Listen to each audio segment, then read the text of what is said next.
مسلسل دونوں کے چہروں پر نظریں جمائے ہوئے تھیں۔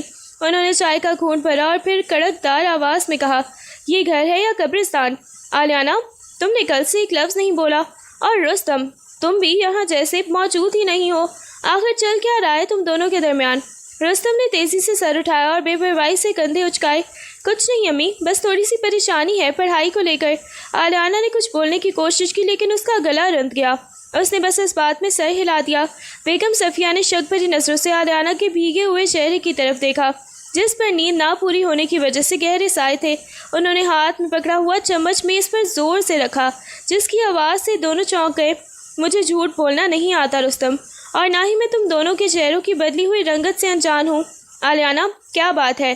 تم نے مجھے بتایا کیوں نہیں کہ یہ لڑکا تمہیں کس بات پر پریشان کر رہا ہے؟ آلیانہ کی آنکھوں میں آنسو آ گئے اور اس نے جلدی سے اٹھ کر کچن کی طرف بھاگنے میں ہی عافیت جانی۔ پیچھے بیگم صفیہ نے غصے اور تشویش سے رستم کو دیکھا، جو اب اپنی ہی کرسی کھسکا کر اٹھ چکا تھا۔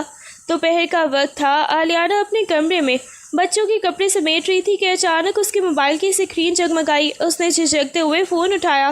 رستم کا میسج تھا۔ آلیانہ کے ہاتھ کانپنے لگے۔ اس نے لرزتی ہوئی آواز میں اور انگلیوں کے ساتھ ہی میسج کھولا۔ لکھا تھا، آلیانہ، آپ چاہے مجھے کتنا ہی برا سمجھے یا میرے جذبات کو ٹھکرا دیں، لیکن یہ سچ ہے کہ میں ہر پل، ہر لمحہ آپ کے سنگ ہوں۔ آپ کی سانسوں کی آمد و رفت میں، آپ کی سوچوں میں صرف آپ ہی کو ڈھونڈتا ہوں۔ آپ کا انکار میرے وجود کو ختم کر رہا ہے، لیکن میری محبت کسی ثبوت کی محتاج نہیں۔ پلیز ایک بار، صرف ایک بار میری بات سمجھنے کی کوشش کریں۔ آلیانہ نے فون کو یوں ہی دور پھینکا جیسے وہ کوئی دہکتا ہوا انگارہ ہو۔ اس کا دل تیزی سے دھڑک رہا تھا۔ وہ کمرے میں پہل قدمی کرنے لگی۔ یہ کیا کر رہا ہے رستم؟ یہ جنون اسے کہاں لے جائے گا؟ وہ خود سے ہی سرگوشی میں بولی۔ اس نے سوچا کہ وہ بھی رستم کے پاس جائے گی اور اسے آخری بار صاف صاف منع کر دے گی، مگر پھر اسے بیگم صفیہ کا ڈر لگا۔ وہ بستر پر بیٹھ گئی اور اپنے دونوں ہاتھوں میں سر تھام لیا۔ اسے محسوس ہو رہا تھا کہ رستم کی یہ ضد اب ایک ایسی دیوار بنتی جا رہی ہے جس سے ٹکرا کر صرف تباہی ہی مقدر میں بچی ہے۔ آلیانہ نے فون اٹھایا اور کپکپاتے ہاتھوں سے جواب ٹائپ کرنا شروع کیا۔ اس کے الفاظ میں وہی سختی تھی جو وہ خود کے اندر محسوس کر رہی تھی۔ اس نے لکھا، رستم، حد سے آگے مت نکلو۔ تم جو کر رہے ہو وہ نہ صرف میرے لیے تکلیف دہ ہے، بلکہ تمہاری اپنی ہی عزت اور اس گھر کی ساکھ کے لیے بھی نقصان دہ ہے۔ میں نے پہلے بھی کہا تھا اور آج پھر کہہ رہی ہوں، تمہارے اور میرے درمیان صرف ایک ہی رشتہ ہے اور وہ میرے شوہر کے بھائی کا ہے۔ اگر تم نے اپنی ان فضول سوچوں کو ختم نہیں کیا تو مجھے سخت قدم اٹھانے پڑیں گے۔ میں تمہاری بھابھی ہوں اور اس رشتے کا تقدس تمہاری بیجا خواہشات سے بہت بڑا ہے۔ دوبارہ کبھی ایسا میسج کرنے کی ہمت مت کرنا، ورنہ میں گھر والوں کو سب بتا دوں گی۔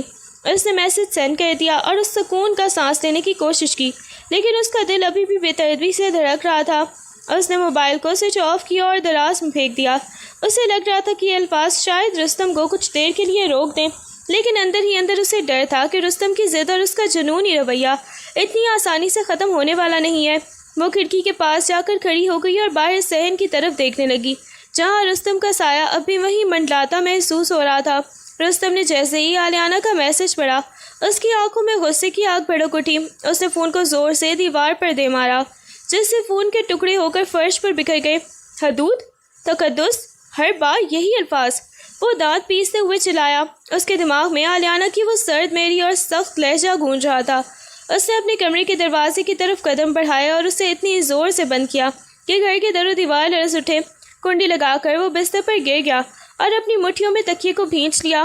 اس کا پورا جسم غصے اور ہیجان سے کانپ رہا تھا۔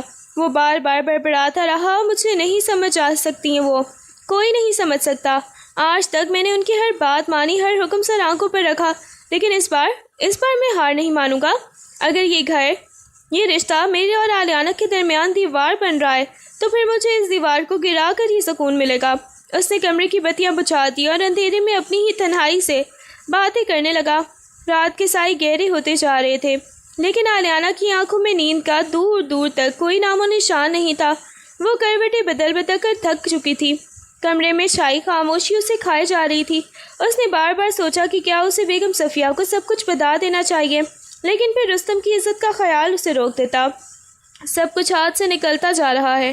وہ اپنے آپ سے ہی سرگوشی کرتے ہوئے تکیے میں منہ چھپا کر رونے لگی۔ اسے شدت سے محسوس ہو رہا تھا کہ رستم کا جنون کسی ایسے موڑ پر پہنچ چکا ہے جہاں سے واپسی ممکن نہیں۔ اس کے ذہن میں بار بار وہ غصے سے بھرا ہوا دروازہ بند کرنے کا منظر آ رہا تھا۔ وہ اٹھ کے بیٹھی اور کھڑکی سے باہر دیکھا جہاں رستم کے کمرے کی بتیاں بجھی ہوئی تھیں۔ یہ تاریکی اسے کسی آنے والے بڑے طوفان کی نوید لگ رہی تھی۔ اس نے تسبیح اٹھائی اور دعائیں کرنے لگی، مگر اس کے دل کا اضطراب کسی صورت بھی کم نہیں ہو رہا تھا۔ اسے لگ رہا تھا کہ صبح سورج کی کرنیں بہت سی تلخیاں لے کر طلوع ہوں گی۔ صبح کے 7 بج رہے تھے۔ آلیانہ نے ایک بار پھر ہمت جما کی اور رستم کی کمرے کے باہر جا کر کھڑی ہو گئی۔ اس نے دروازے پر ہلکی سی دستک دی۔ رستم، اور جاؤ، ناشتہ تیار ہے۔ صبح سے سب باہر تمہارا انتظار کر رہے ہیں۔ کمرے کے اندر سے کوئی آواز نہیں آئی۔ آلیانہ نے دوبارہ دستک دی لیکن خاموشی ہی رہی۔ اس کا دل زور زور سے دھڑکنے لگا۔ ایک انجانا سا خوف اس کے پورے وجود میں سرایت کر گیا۔ اس نے ایک بار پھر پکارا، رستم، کچھ تو بولو، دروازہ کھولو۔ کوئی جواب نہ پا کر آلیانہ نے دروازے کا ہینڈل گھمایا۔ وہ اندر سے بند تھا۔ اب آلیانہ کی پریشانی بے چینی میں بدل چکی تھی۔ اس نے زور سے دروازے کو دھکا دیا۔ رستم، جواب دو ورنہ میں گھر والوں کو بلا لوں گی۔ جب پھر بھی سناٹا ہی رہا تو آلیانہ نے ہمت کر کے دروازے پر زوردار ضرب لگائی۔ دروازہ تھوڑا سا جھٹکے سے کھلا اور جیسے ہی آلیانہ نے اندر قدم رکھا اس کی آنکھیں خوف سے پھٹ گئیں۔ اس نے دیکھا کہ رستم بیڈ پر نہیں بلکہ فرش پر نیم دراز بیٹھا تھا، جس کے ہاتھ میں پستول تھی۔ اس سے پہلے کہ آلیانہ چیختی ایک زوردار دھماکہ ہوا اور گولی چلنے کی آواز سے پورا کمرہ گونج اٹھا۔ آلیانہ کی چیخ اس کے گلے میں ہی گھٹ کر رہ گئی تھی اور وہ سکتے کی ہی عالم میں وہیں ساکت کھڑی رہ گئی۔ کمرے سے گولی چلنے کی آواز سنتے ہی گھر میں جیسے قیامت ٹوٹ پڑی۔ بیگم صفیہ اور باقی گھر والے دوڑتے ہوئے رستم کے کمرے کی طرف آئے۔ وہاں کا منظر دیکھ کر سب کی چیخیں نکل گئیں۔ رستم فرش پر خون میں لت پت پڑا تھا اور آلیانہ دیوار کے ساتھ لگی پتھرائی ہوئی نظروں سے اسے دیکھ رہی تھی۔ بیگم صفیہ نے دھاڑے مار کر رونا شروع کر دیا۔ رستم، میرے بچے، یہ تو نے کیا کیا؟ گھر میں کوہرام مچ گیا تھا۔ افراتفری کے عالم میں ہی رستم کے بھائی اور ملازمین اسے اٹھا کر تیزی سے گاڑی کی طرف بھاگے۔ آلیانہ نیم غشی کی حالت میں تھی۔ اسے کچھ سمجھ نہیں آ رہا تھا کہ یہ سب اتنی جلدی کیسے ہو گیا۔ گاڑی کے ٹائروں کی آواز سناٹے کو چیرتی ہوئی نکلی اور ہسپتال کی طرف روانہ ہو گئی۔ پیچھے گھر میں ایک ہولناک خاموشی چھا گئی جہاں ہر طرف صرف سسکیوں اور آہوں کی آوازیں سنائی دے رہی تھیں۔ ہسپتال کے راہداری میں ایک ہولناک سناٹا تھا جو صرف بیگم صفیہ کی سسکیوں سے ٹوٹ رہا تھا۔ جیسے ہی آلیانہ ہسپتال پہنچی اسے دیکھتے ہی بیگم صفیہ کی نظروں میں نفرت کے شعلے بھڑک اٹھے۔ انہوں نے آگے بڑھ کر آلیانہ کا بازو جھٹکے سے پکڑا اور غصے سے دھاڑی، تمہیں چین آ گیا آلیانہ؟ یہی تو چاہتی تھی تم۔ آج تم نے میری گود اجاڑ دی۔ قاتل ہو تم اس گھر کی، قاتل۔ آلیانہ کے لب کانپ رہے تھے۔ اس کے پاس کہنے کو کوئی لفظ نہ تھا۔ وہ بس صدمے سے ان کا چہرہ دیکھ رہی تھی۔ گھر کے دیگر رشتہ دار جو وہاں پہنچ چکے تھے وہ بھی آلیانہ کو ایسی نظروں سے دیکھ رہے تھے جیسے وہ کوئی مجرم ہو۔ کسی نے تنزیہ لہجے میں کہا، اس عورت کی وجہ سے رستم نے ایک قدم اٹھایا۔ اس کی ضد اور اس کی بے رخی نے اسے مار ڈالا۔ آلیانہ کی ساس نے اسے جھٹکا دے کر پیچھے ہٹا دیا۔ تمہارا سایہ بھی اب میرے بیٹے کے قریب نہیں ہونا چاہیے۔ اگر رستم کو کچھ ہو گیا تو میں کبھی تمہیں معاف نہیں کروں گی۔ تم اس گھر کی تباہی ہو آلیانہ۔ آلیانہ دیوار سے لگ گئی۔ اس کے آنسو خشک ہو چکے تھے اور ہر الزام اس کے دل پر کسی تازیانے کی طرح لگ رہا تھا۔ آپریشن تھیٹر کے باہر کا منظر انتہائی کرکناک تھا۔ آلیانہ ایک کونے میں فرش پر بیٹھی تھی۔ اس کے ہاتھ دعا کے لیے اٹھے ہوئے تھے لیکن آنکھوں سے آنسو تھمنے کا نام نہیں لے رہے تھے۔ اس کے کانوں میں ابھی بھی وہی گولی چلنے کی آواز گونج رہی تھی۔ وہ آہستہ آہستہ ہڑبڑا رہی تھی، یا اللہ، یہ گناہ مجھ سے سرزد نہیں ہوا لیکن اس کا بوجھ میرے دل پر ہے۔ اسے بچا لے، اسے معاف کر دے۔ میں نے اسے کبھی نہیں چاہا کہ وہ ایسی تکلیف کا سامنا کرے۔ اسے میری زندگی لگ جائے، بس اسے واپس لے آ۔ کبھی کبھی وہ اٹھ کر آپریشن تھیٹر کے دروازے کو تکتی جیسے وہاں سے کوئی فرشتہ باہر نکل کر اسے خوشخبری دے دے کہ رستم خطرے سے باہر ہے۔ اس کی ساس دور بینچ پر بیٹھی اسے مسلسل نفرت بھری نظروں سے گھور رہی تھی لیکن آلیانہ کو اب اس نفرت کا بھی احساس نہیں تھا۔ اس کا پورا وجود صرف اس ایک دعا میں سمٹ چکا تھا کہ رستم کی سانسیں بحال رہیں۔ وقت جیسے تھم سا گیا تھا۔ ہر سیکنڈ اسے گھنٹوں کی طرح محسوس ہو رہا تھا اور اس کا ذہن صرف رستم کے معصوم بچپن سے لے کر اس کی آخری غصے بھری چیخ تک کے مناظر میں بھٹک رہا تھا۔ ہسپتال کی راہداری میں پولیس کے 2 اہلکار داخل ہوئے جن کے بوٹوں کی آواز سناٹے میں گونج رہی تھی۔ تفتیشی افسر سیدھا ہی آلیانہ کے پاس آ کر رکا۔ آپ آلیانہ ہیں؟ رستم کے کمرے میں گولی چلنے کے وقت آپ وہاں موجود تھی نا، ہے نا؟